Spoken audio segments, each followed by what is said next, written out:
What's up, Sugar Geeks? Liz here. Today I'm going to show you how to make a simple boxed cake mix taste almost as good as homemade by adding just a few simple ingredients.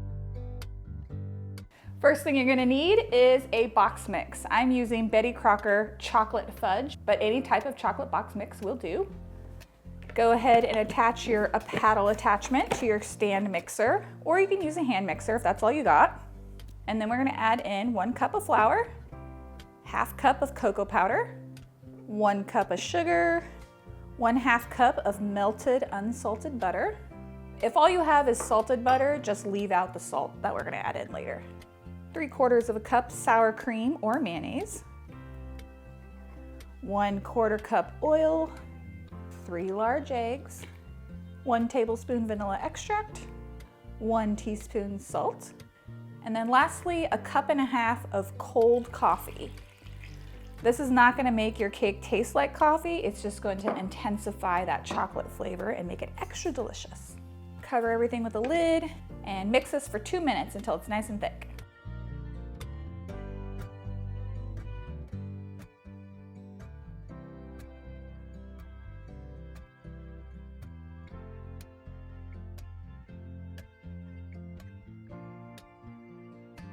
You can see that's nice and creamy and thick, and we're ready to put that into 3 8-inch pans. You could do 2 8-inch pans if you want to. I just tend to like more layers of cake. And we're gonna bake these in the oven at 350 degrees for about 30 minutes, or until a toothpick comes out clean. Okay, so when the cakes are done, I smush the top dome down with my oven mitts to make them nice and flat. This doesn't hurt the cakes at all. I especially do this with doctored box mixes because they're so light and fluffy. So this kind of makes them a little bit more the texture of like a scratch cake and a little bit easier to handle. So now I'm gonna let this cool on this rack for about 10 minutes before flipping it over and letting it cool further before wrapping it with plastic wrap and putting it into the fridge. The reason I wrap my cakes in plastic wrap and put them in the fridge before decorating is so that the butter inside the cake gets firm. So when I'm stacking and handling them, they don't crumble into pieces, because that would be sad. All right, so this is our ganache. It's been sitting overnight, and you can see it's a nice creamy consistency, perfect for frosting a cake, but it is a little bit chunky. So I'm gonna mix it up a little bit with my hand blender just to get it nice and smooth and it kind of aerated a little bit.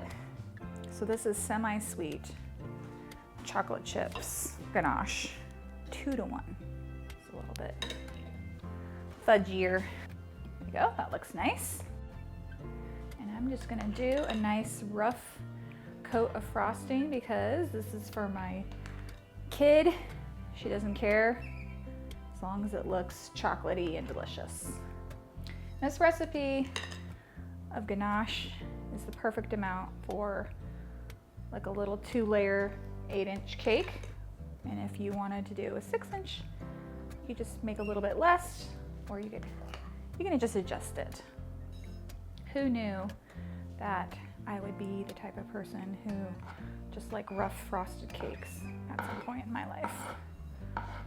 Like team fondant my whole life, and then I start blogging and I'm like, meh. Okay guys, that's how you make a chocolate box mix taste almost as good as making it from scratch. I'm Liz Merrick, and I'll see you guys next week. Bye.